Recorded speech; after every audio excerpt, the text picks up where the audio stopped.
So guys, a paramagnetic solid की study करेंगे हम। ठीक है। तो अगर एक पैरामैग्नेटिक सॉलिड को हम एक मैग्नेटिक फील्ड में रखेंगे, ठीक है, एक मैग्नेटिक फील्ड में रखेंगे, ठीक है, B is the magnetic field जिसमें हमने उस पैरामैग्नेटिक सॉलिड को रखा है। ठीक है। तो अब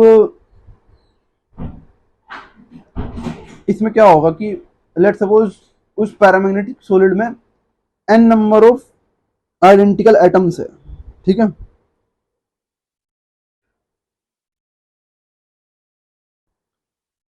और हर एक का अपना मैग्नेटिक मूवमेंट है। तो हर एक का अपना magnetic movement that is mu. Okay. तो ये क्या है आपको मैग्नेटिक मूवमेंट, मूवमेंट। तो mu is the magnetic movement of each identical atom, हर एक का अपना है। ठीक है। अगर हम आपका मैग्नेटिक फील्ड नहीं लगा रहे, मैग्नेटिक फील्ड नहीं है, तो तब तक इसका मैग्नेटिक मूवमेंट जीरो है। और जब हम मैग्नेटिक फील्ड अप्लाई कर रहे हैं तो उस टाइम पे हर एक डाइपोल जो होगा वो एनर्जी एक्सपीरियंस करेगा।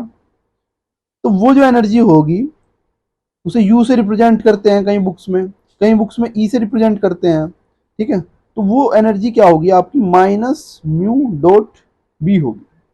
ठीक है। B is the magnetic field जो अप्लाइड मैग्नेटिक फील्ड है, और U is the magnetic movement. Okay. उनका डॉट प्रोडक्ट से एनर्जी आएगी। सो लेट सपोज ये आपका फील्ड था इसमें, और ये आपका मैग्नेटिक मूवमेंट था। तो ये फील्ड की डायरेक्शन हो गई आपकी, और ये आपका मैग्नेटिक मूवमेंट हो गया, ये मैग्नेटिक मूवमेंट की डायरेक्शन हो गई। इनके बीच में लेट सपोज एंगल थीटा बन रहा है। ठीक है। तो अब इन दोनों का डॉट प्रोडक्ट मतलब कोस थीटा आ जाएगा। अगर मैं मैग्नीट्यूड लूँ सिर्फ तो क्या होगा, तो आपका वो कोस थीटा आ जाएगा, minus mu B cos theta. Okay.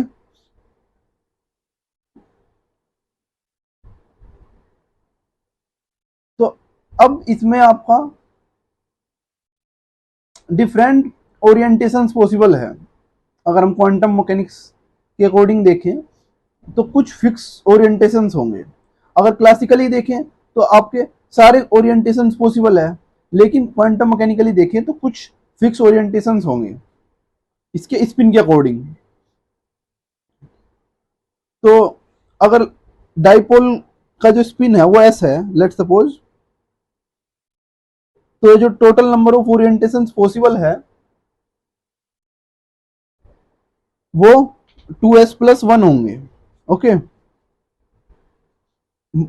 और माइनस एस से स्टार्ट होंगे, -s+1 इस तरह से, और जीरो तक जाएंगे, फिर उसके बाद प्लस में चलेंगे, है ना, अप टू एस, 1 2 3 ऐसे करके, इधर -1 -2। ठीक है। इस तरह से ये पॉसिबल वैल्यूज होंगी ओरिएंटेशन की। ठीक है। तो ये स्पिन के अकॉर्डिंग होगी। तो ये चीज स्पिन की जो सिस्टम है ये आपका क्वांटम मैकेनिकली आया। अगर आप क्लासिकली देखोगे तो हर एक ओरिएंटेशन पॉसिबल है, लेकिन क्वांटम मैकेनिकली आपके सिर्फ इतने ही ओरिएंटेशन पॉसिबल है। तो अब इतने ही ओरिएंटेशन अगर पॉसिबल है तो एनर्जी भी इन ओरिएंटेशन के अकॉर्डिंग होगी, हर एक ओरिएंटेशन के कोरस्पॉन्डिंग एक अलग एनर्जी लेवल होगा। तो यानी कि आपके 2s+1 एनर्जी लेवल्स होंगे। ठीक है। जो कि परमिसिबल है। तो हम इसे कह सकते हैं कि 2s+1 परमिसिबल एनर्जी लेवल्स हैं। तो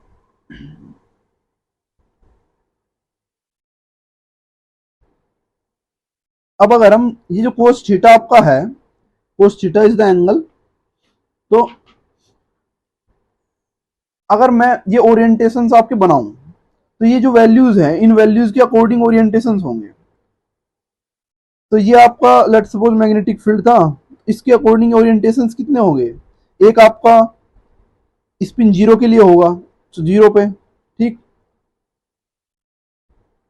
एक आपका स्पिन 1 के लिए हो गया, एक आपका -1 के लिए हो गया। तो ये -1 इज, ये सिर्फ ये शो कर रहा है कि एंटी क्लॉकवाइज है या क्लॉकवाइज है, ठीक है, ये सिर्फ डायरेक्शन को शो कर रहा है, ठीक है। और ये m जो मैंने लिखा है that is the magnetic spin quantum number, ठीक है। ms is the magnetic spin quantum number, इसे ms भी रिप्रेजेंट करते हैं किसी बुक्स में।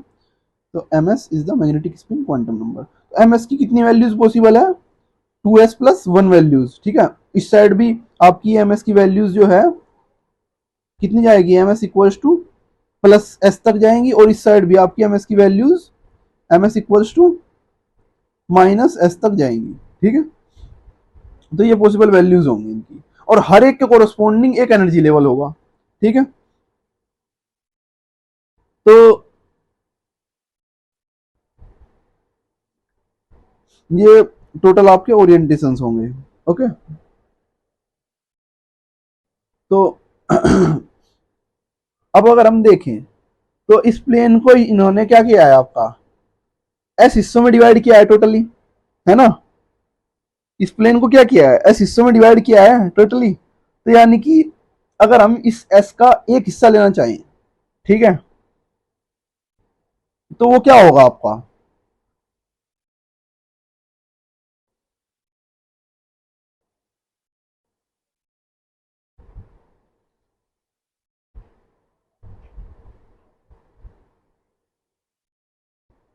वो आपका होगा, अगर हम इसका एक हिस्सा लेना चाहें तो टोटल आपके एस होंगे, उसका एक हिस्सा लेना चाहे तो हम कह सकते हैं कि एम एस, ठीक है। तो एम एस बाई एस आपका एक हिस्सा हो गया, ठीक है।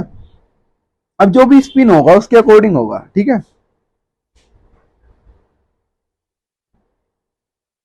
अब कोई भी दो कॉन्जिक्यूटिव एनर्जी गैप्स देख सकते हो, ठीक है।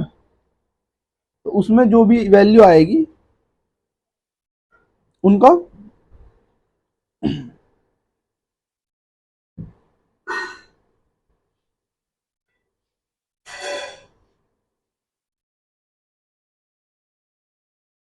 ओके।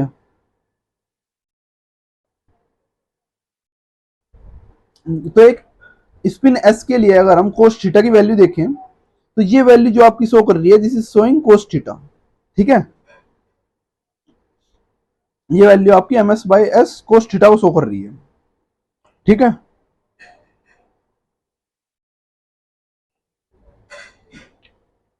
सो अब इसका मतलब हुआ आपका कि अगर मैं कोस थीटा की value M S by S जो है, M S magnetic spin quantum number है, एस इज द स्पिन, ठीक है। और एम एस की वैल्यू एस के इक्वल कब होगी, जो मैक्सिमम वैल्यू है एम एस की वो एस के इक्वल है, ठीक है। तो अब ये यहाँ पे वैल्यूज कोस थीटा की अगर हम रख दें इस फॉर्मूले में तो हमें मिल जाएगी ई की वैल्यू। ई भी हर एक एम के कोरस्पॉन्डिंग अलग आएगी, तो इसलिए मैं इसे ई एम कह सकता हूँ, ठीक है, क्योंकि एम पे डिपेंडेंट हो गई, थीटा पे डिपेंडेंट हो गई, ठीक है। तो ये कितनी आई, minus mu B M S by S, ठीक है। तो ये एनर्जी है आपकी।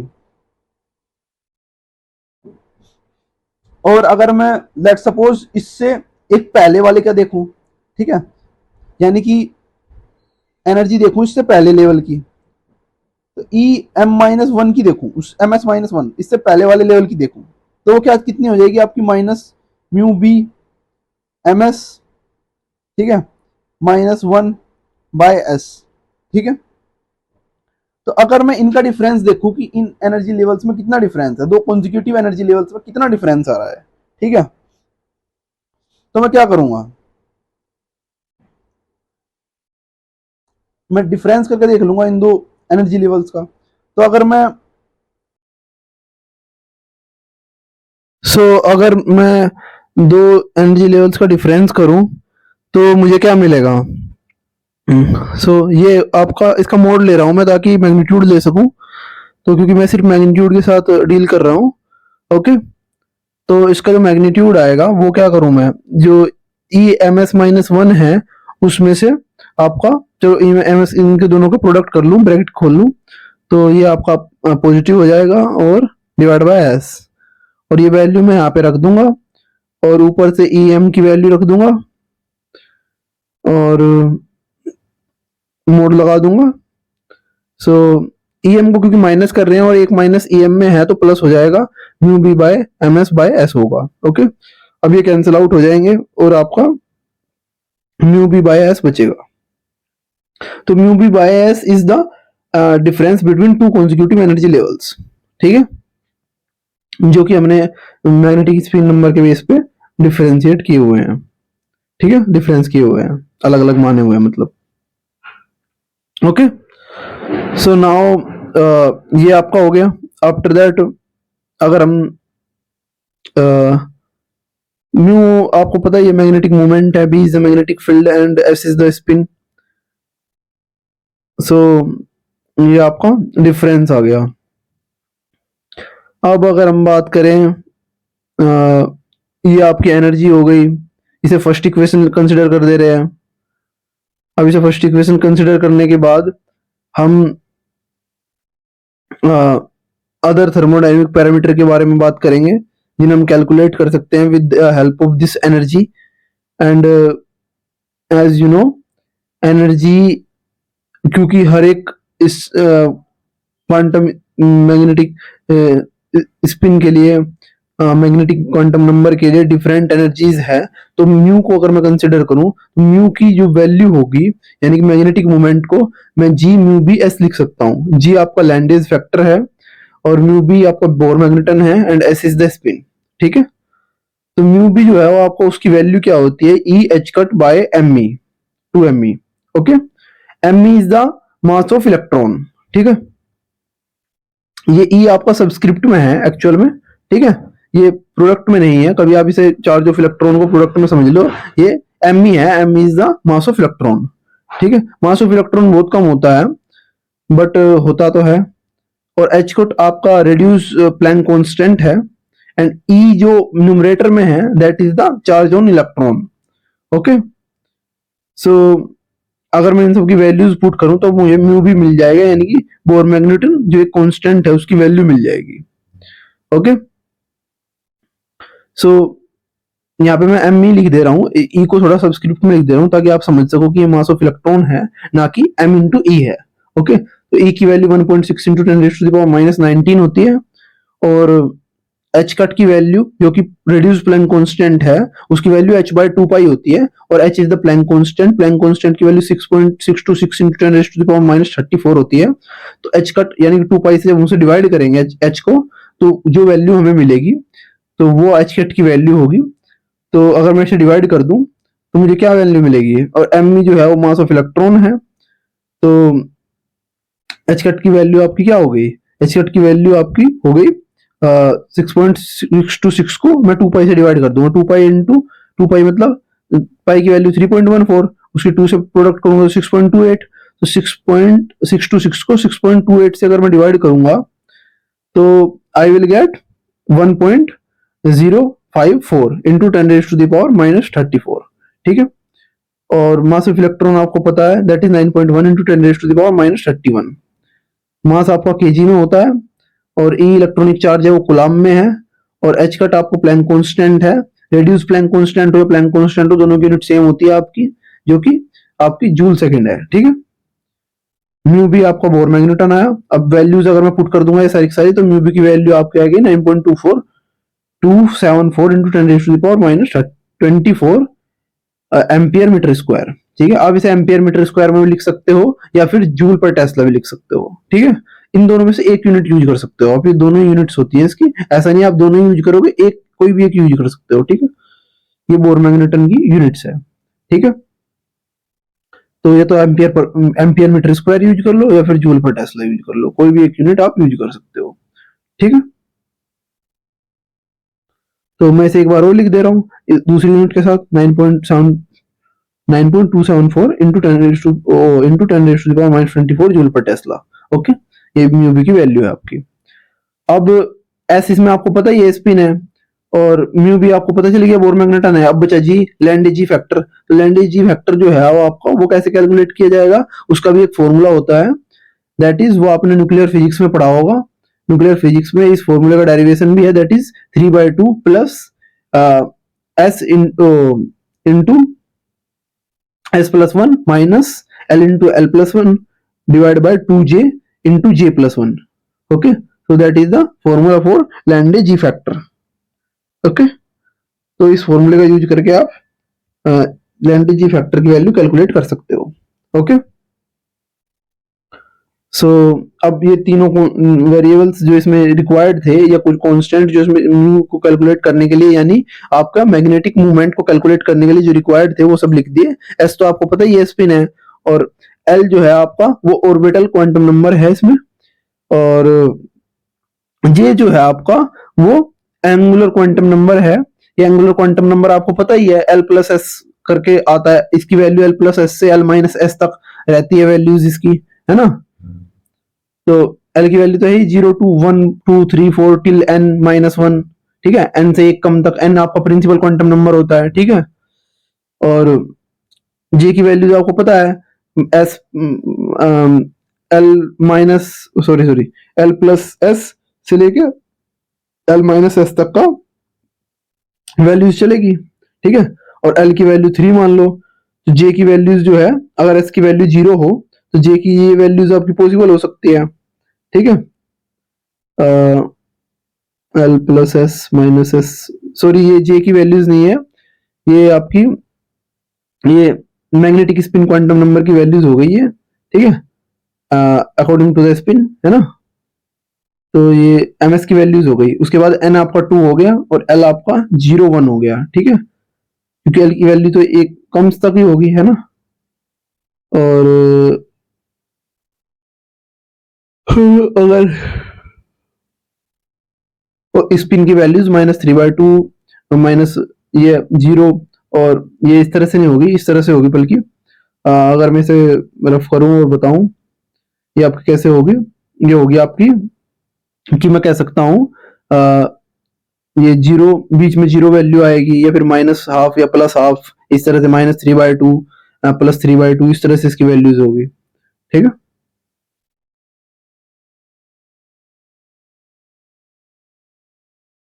तो ये आपकी वैल्यूज है जो आपको रिक्वायर्ड होगी for calculating the value of G, Lande G factor. Okay, ये वैसे भी न्यूक्लियर फिजिक्स का कॉन्सेप्ट है, इसमें आपको अगर ये इसमें रिक्वायरमेंट होगी निकालनी पड़ेगी तो ये आपको गिवन होगी, ये आपको निकालनी नहीं पड़ेगी, मैग्नेटिक मोमेंट आपको गिवन होगा, ठीक है। तो मैग्नेटिक मोमेंट निकालने की जरूरत नहीं पड़ेगी आपको मैग्नेटिक मोमेंट का यूज करके, मैग्नेटिक फील्ड का यूज करके, टेम्परेचर का यूज करके अदर थर्मोडायनेमिकल पैरामीटर्स निकालने होंगे। स्टैटिकल में ऐसा ही होता है क्वेश्चंस, ठीक है। बाकी फिर भी मैंने आपको बता दिया कि किस तरह से ये आपका मैग्नेटिक मोमेंट निकाला जा सकता है अगर हम वो इंटरनल सिस्टम के बारे में ये इंफॉर्मेशन गिवन हो तो, ठीक है। अब हमने एक क्वेश्चन कंसिडर कर लिया, इससे आगे चलते हैं।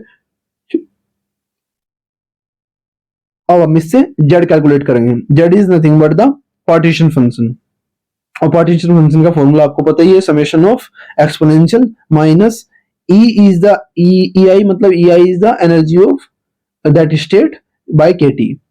और ये ई आई की बहुत सारी वैल्यूज होगी, जितनी स्टेट्स होगी उतनी वैल्यूज होगी, ठीक है। या मैं इसे 1/kT को बीटा के फॉर्म में लिख सकता हूँ, तो क्योंकि beta is equal to 1/kT, तो summation of E minus beta E I, ठीक है। तो कोई सी भी फॉर्म का फॉर्मूला मैं यूज कर सकता हूँ, दोनों सेम ही है, आप कोई भी यूज करें कोई फर्क नहीं पड़ता, ठीक है। तो अब पार्टीशन फंक्शन के इस फॉर्मूले को यूज करते हुए हम क्या लिख सकते हैं, हम लिख सकते हैं कि समेशन ऑफ अब कितनी वैल्यूज होगी, -s2 + s ms की वैल्यू जाएगी, और एनर्जी की भी उसके अलोंग उतनी वैल्यूज होंगी, तो एनर्जी की 2s + 1 वैल्यूज होगी टोटली, ठीक है। तो इन 2s + 1 वैल्यूज का यूज करके हम एक्सप्रेशन लिख ले रहे हैं आपकी पार्टीशन फंक्शन के लिए, ठीक है। तो अब आप अगर ऊपर देखो तो मैंने आपको बताया भी था कि 2s + 1 वैल्यूज होगी, ठीक है। तो वही 2s + 1 वैल्यूज मैंने समेशन में भी कंसिडर की है, ठीक है। तो -μb/ms/s, और ये वैल्यू आपकी किसकी है, ई आई की, ठीक है।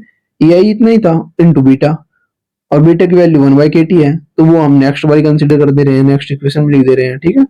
ये मैंने उसमें ई आई की वैल्यू रखी है।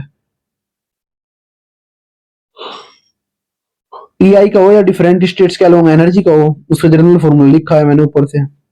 अब इसे एक्सपोनेंशियल लिख लूं, माइनस माइनस आपका प्लस हो गया, और mu B M S by S, beta की वैल्यू 1/kt लिख लूं तो kt। बस ये आपका पार्टीशन फंक्शन की वैल्यू आ गई। ठीक है, तो अब इस वैल्यू के अलोंग, अब अगर हम, ये पार्टीशन फंक्शन आ गया आपका। अब इस, अगर मैं समेशन कैलकुलेट करूं तो इस समेशन को मैं खोल के लिखूंगा as in the form of series, तो मुझे क्या मिलेगा, मुझे एक वाइड सीरीज मिलेगी जो -s2 + s चल रही होगी, जिसमें टोटल नंबर ऑफ टर्म्स जो है वो आपके 2s+1 होंगे। ठीक है, तो पार्टीशन फंक्शन की मैं डिफरेंट टर्म्स लिख दे रहा हूँ। टर्म्स मतलब इस सीरीज को एक्सपेंड करके लिख दे रहा हूँ। अगर मैं इस सीरीज को एक्सपेंड करके लिखूंगा तो पार्टीशन फंक्शन के डिफरेंट टर्म्स ही आ जाएंगे एक्चुअल में। ठीक है, तो अगर मैं लिखूं कि z इक्वल्स टू, तो मुझे ये समेशन जो है एम एस की सबसे पहली वैल्यू -s लिख दूंगा, फिर s -s+1 लिखूंगा, फिर -n+2 लिखूंगा। ये चलो मैं म्यू बी बाई एस के टी को, एस के टी क्यों, एस को हटाओ इसमें से, ये जो बाकी बचा हुआ पार्ट है उस पूरे के पूरे पार्ट को कुछ एज्यूम कर ले रहा हूँ। ठीक है, ये एस को हटा दे रहा हूँ। ठीक है, mu B by K T को मैं लेट सपोज वाई कंसिडर कर ले रहा हूँ। ठीक है, तो ये होगी आपकी वैल्यू y। ठीक है, अब इस, ये जो एक्सप्रेशन में पार्टीशन फंक्शन का जो एक्सप्रेशन है उसमें जहां पे mu B by K T लिखा हुआ है वहां पे मैं y डाल सकता हूँ अब। ओके, तो मेरा एक्सप्रेशन थोड़ा छोटा हो जाएगा और मैं इजीली उसके साथ डील कर पाऊंगा। ठीक है, तो अब पार्टीशन फंक्शन को y के टर्म्स में एक्सपेंड करेंगे। ठीक है, तो अगर y के टर्म्स में आपका पार्टीशन फंक्शन को एक्सपेंड करेंगे, लिखेंगे, तो वो क्या वैल्यू देगा, किस टाइप का दिखेगा, चलिए देखते हैं। ठीक है, तो पार्टीशन फंक्शन हो जाएगा अब summation of M S start from -s to s, और ये आपका मैंने इसकी mu B by K T की जगह पे y लिख दिया और ms बाय s। ठीक है, तो इस फॉर्म का हो जाएगा पार्टीशन फंक्शन, और ms की वैल्यूज आपको पता ही है -s टू s चलनी है।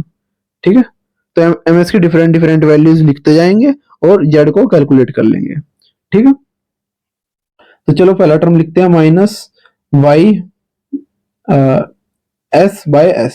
ठीक है, ms की पहली वैल्यू -s होगी तो वही मैंने लिखी है, दूसरी वैल्यू -s+1 होगी तो y into -s+1 bye s।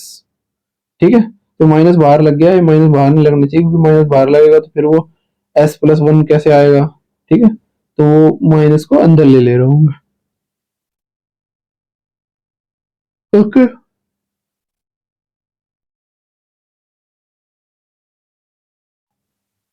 so -s+1 by s e raised to the power y -s+2 by s, और इसी तरह से टर्म्स एक्सपेंड करेंगे हम, और -s+2 -s+3 -s+4 इस तरह से जाते जाते e raised to the power minus y into s by s आ जाएगा। ठीक है, तो अब ये s बाय s की दो टर्म्स बने हैं, इनमें s बाय s कट जाएगा, आपको कैंसिल आउट हो जाएगा, और अब ये आपकी जो सीरीज बन रही है एक्चुअल में जीपी बन रही है। ठीक है, जिसमें आपका हर बारी जो है आपका E raise to the power Y by S जो है वो इंक्रीज हो जा रहा है। ठीक है, तो इस जीपी का समेशन निकालने के लिए हम जीपी के फॉर्मूलाज यूज करेंगे।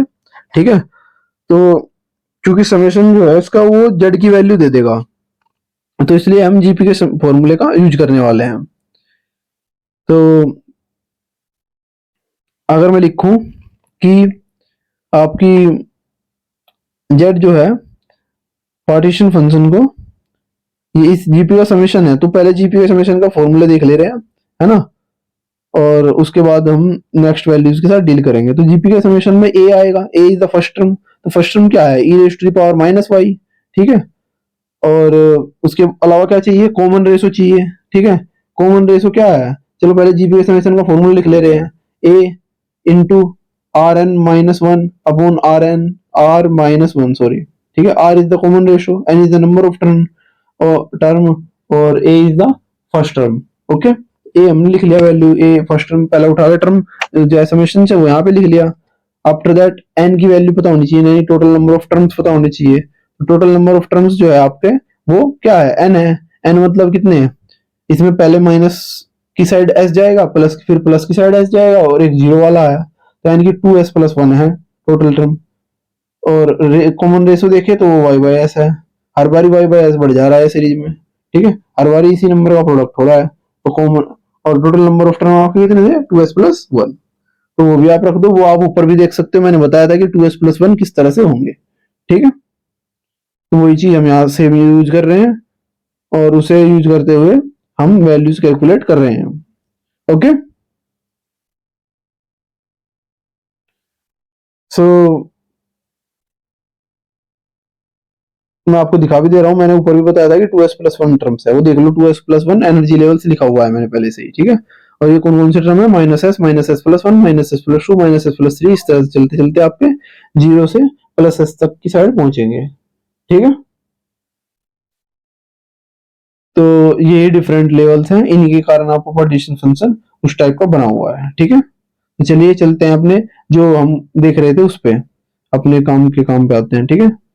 तो ये वैल्यूज हम पुट कर देंगे, इनकी वैल्यू 2s+1 पुट कर देंगे, और हमारा फॉर्मूला आ जाएगा जीपीए समेशन के लिए, जो कि वैलिड है जेड की वैल्यू के लिए भी। ओके, तो जेड इक्वल्स टू ए मतलब E raise to the power -y into E raise to the power y by S into 2s+1, क्योंकि r की पावर n थी ना, और जो पावर की पावर में है वो प्रोडक्ट में आ जाएगा, ठीक है, y बाय एस -1, ठीक है। तो ये दोनों टर्म्स रख दिए, कैलकुलेट कर दिया, बात खत्म, ठीक है। तो जेड की आप ये वैल्यू भी यूज कर सकते हो अगर गिवन डाटा इस तरह का है तो, नहीं तो आप इसे क्या कर सकते हो, थोड़ा मॉडिफाइड कर सकते हो, ठीक है। इस जो क्वेश्चन है इसे थोड़ा मॉडिफाइड कर सकते हो, थोड़ा वैल्यू को मॉडिफाइड कर सकते हो, थोड़ा फॉर्मूले को और अच्छे से डिटेलिंग में लिख सकते हो, थोड़ा सा डिफरेंट वे में उसे एक्सप्रेस कर सकते हो, ठीक है। तो अगर मैं ये कोशिश करने की कोशिश करूं, तो मैं देखता हूं कि मुझे क्या मिलता है। इसमें तो आपके सारे टर्म सेम से लग रहे हैं, but I think we can change the terms in different way, ठीक है। तो अगर मैं चेंज करने की कोशिश करूं, तो जेड की वैल्यू क्या होगी आपकी, ई, तो इसे तो आपका, हम चाहे तो हाइपरबोलिक ट्रिग्नोमेट्री में क्या कर सकते हैं, कन्वर्ट कर सकते हैं, क्योंकि एक्सपोनेंशियल के टर्म आए हुए हैं इसमें, है ना। और आई थिंक ये हाइपरबोलिक फंक्शन बन सकता है। तो अगर मैं अंदर प्रोडक्ट कर दूं इसका, E raise to the power -y का, तो फर्स्ट टर्म में तो आ जाएगा E raise to the power y plus y by s minus E raise to the power -y, ठीक है। और डिनोमिनेटर में क्या आ जाएगा, E raise to the power y by s -1, ठीक है।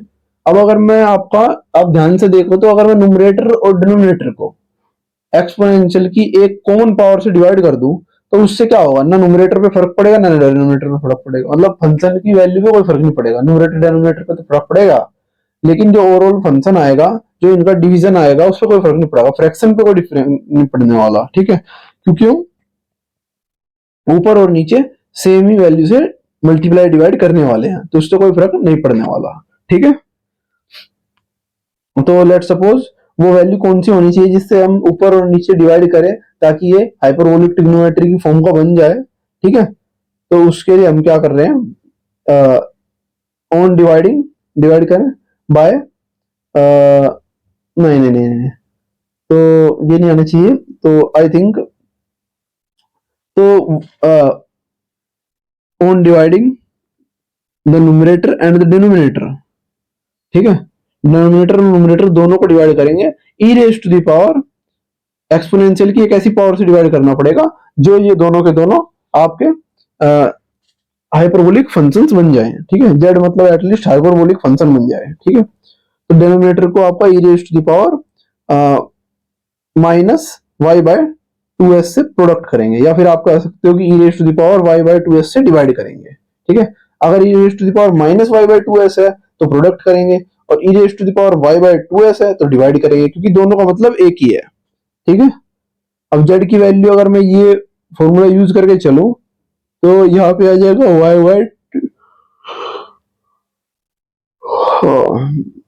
ओके, सो यहाँ पे सब में से y बाय 2s को माइनस कर दो हर एक टर्म में से, डिनोमिनेटर की भी और डिनोमिनेटर की भी। अब जब दोनों टर्म में से सेम ही उस वैल्यू को माइनस करेंगे तो हम ये एक थोड़ा सा डिफरेंट फॉर्म ये z ले लेगा, ठीक है।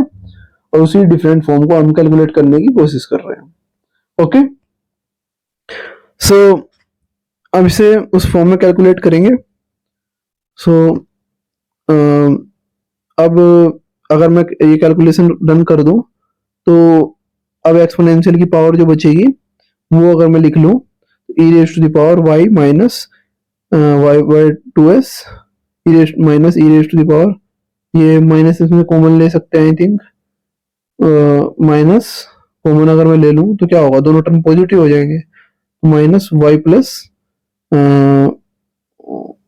बाय 2s, ठीक है। तो मैंने सिर्फ माइनस कॉमन लिया है, ठीक है।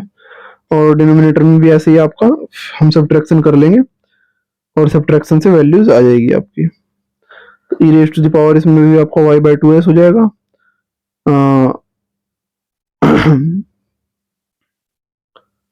और पॉजिटिव वैल्यू आएगी क्योंकि आप बड़े कंप्लीट में से हाफ माइनस कर रहे हो तो हाफ ही आएगा, ठीक है। Minus E raise to the power minus Y by 2s, ये तो ये सेम ही बचेगा, ठीक है। तो अब ये आपको पार्टीशन फंक्शन का एक फॉर्म आ गई। अब हमें पहले देखना चाहिए हाइपरबोलिक ट्रिग्नोमेट्री के फॉर्मूले, ताकि हम समझ सके कि वो ठीक है, उसके अकॉर्डिंग अगर हम कंपेयर करके निकाले तो क्या आता है या नहीं आता है, ठीक है। तो अगर मैं कॉमन ले लूं तो ये Y 2s plus 1 by Y by 2s होगा, ठीक है।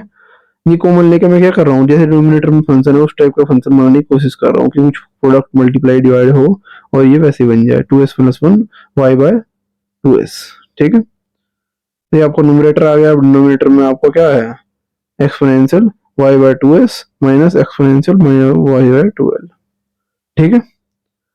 सो ये हो गया आपकी फॉर्म। आफ्टर दैट आप क्या कर सकते हैं, अब ये वैल्यू होगी आपकी। अब क्या है, अब z की पार्टीशन फंक्शन की वैल्यू इस टर्म्स में तो आ गई, लेकिन हमने हाइपरबोलिक ट्रिग्नोमेट्री के टर्म में कहा था हाइपरबोलिक ट्रिग्नोमेट्री साइन को अगर देखें, साइन हाइपरबोलिक जो है वो E raise to the power theta minus minus E theta by 2 के इक्वल होता है, ठीक है। तो यानी कि हमें दो एक्सपोनेंशियल टर्म तो न्यूमरेटर में है, लेकिन ये डिवाइड में 2 नहीं है, तो हम क्या कर सकते हैं, इसे 2 को साइड मल्टीप्लाई करके साइन हाइपरबोलिक के टर्म में वैल्यू लिख सकते हैं। और थीटा जो है आपका वो ये वाली टर्म है, लेकिन आप देख रहे हो दोनों थीटा सेम नहीं है। सेम क्यों नहीं है, कुछ तो गड़बड़ किया है मैंने। ऊपर की कैलकुलेशन चेक करते हैं, सेम होनी चाहिए क्योंकि साइन हाइपरबोलिक के टर्म में आएगी ही तभी। तो ई थीटा माइनस थीटा जो है आपका 2 साइन हाइपरबोलिक थीटा हो जाएगा, क्योंकि 2 का क्रॉस मल्टीप्लाई कर देंगे, ठीक है। तो वो थीटा भी आपका देखते हैं एक बार सेम होगा, कुछ अगर गड़बड़ हो रखी है ऊपर देखता हूँ मैं कैलकुलेशन में, अगर कुछ मिस्टेक है तो, ठीक है। क्योंकि थीटा तो आपको दोनों में सेम होना चाहिए तभी सही हाइपरबोलिक बनेगा वो, अदरवाइज बनेगा ही नहीं, ठीक है। तो वो जो है आपको सेम होगा, और सेम क्या होगा 2s plus 1 Y by 2s। लेकिन ये ऊपर से ऐसे कैसे आ गया, अच्छा यहाँ पे जो सब्ट्रैक्शन किया है वो गलत किया है। y minus Y by 2s जो है आपका वो एक्चुअल में y बाय 2s होता है पॉजिटिव, ना कि नेगेटिव, ठीक है। तो यहीं पे गड़बड़ हो गया मामला, तो ये ठीक कर लो। तो बाकी सब तो ठीक है, ये ठीक होना चाहिए बस, ठीक है। यहाँ पे प्लस कर दो, यहाँ पे प्लस आ जाएगा, ओके। आफ्टर दैट क्या होगा, इसे साइन हाइपरबोलिक की टर्म में लिख लेंगे, और साइन हाइपरबोलिक की टर्म में लिख सकते हैं, चाहे तो कोस हाइपरबोलिक की टर्म में लिख सकते हैं, ठीक है। लेकिन साइन हाइपरबोलिक की टर्म में लिख ले रहे हैं, ठीक है। तो ये आपका जेड हो गया 2s hyperbolic sine hyperbolic 2s plus 1 Y by 2s, ठीक है, divide by 2 hyper sine hyperbolic Y by 2s, ठीक है। तो ये आपकी वैल्यूज हो गई, और बाकी तो दूर ही है कहीं, है ना। सो इट मीन्स 2 से 2 कैंसिल आउट कर दो, तो आपका जिस जेड बचा वो sine hyperbolic of 2s plus 1 Y by 2s हो गया। अगर मैं 2s से डिवाइड कर दूं तो ये 1 बाय 2 है, 1 प्लस 2s इंटू वाई हो जाएगा, और ये sine hyperbolic of Y by 2s ही रहेगा, ठीक है। ठीक है, तो ये पार्टीशन फंक्शन की आपकी एक अलग फॉर्म हो गई, ठीक है। बाकी फंक्शन सेम ही है, बस हमने एक अलग फॉर्म में लिखा है उसे, और कुछ फर्क नहीं पड़ा। और y की वैल्यू आपकी म्यू बाय के टी थी, ठीक है। तो वो वैल्यू आप इसमें बड़ा डाल लोगे तो z की वैल्यू आपकी y के टर्म्स में आ जाएगी, ठीक है। और y के टर्म्स में z की वैल्यू रहेगी, तो ठीक है, ठीक है। तो साइन हाइपरबोलिक जो है आपका वो अब 1+1/2s mu B bye K T, ठीक है। और साइन हाइपरबोलिक जो आपका है म्यू बाय के टी, ठीक है।